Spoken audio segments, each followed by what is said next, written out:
রিমি আর সৌমিকের বিয়ে হয়েছে ৮ বছর। প্রথম তাদের দাম্পত্য জীবন ছিল একেবারে সিনেমার মতো।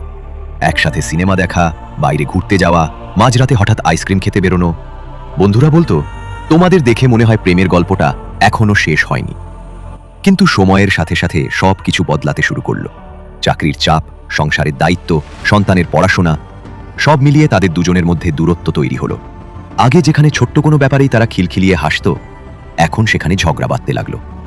সৌমিক অফিস থেকে ফিরলে ক্লান্ত মুখে সোফায় বসে যেত, রিমি রান্নাঘরে ব্যস্ত থাক। সময় তাদের আলাপ হতো শুধু দরকারি কথায়।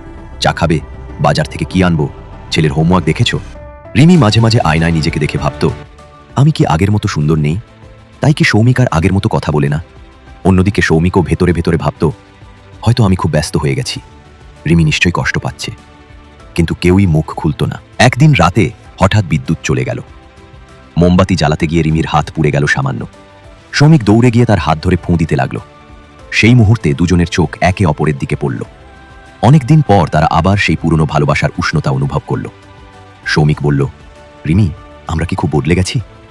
রিমি চুপ করে রইল, চোখের কোণে জল চিকচিক করল।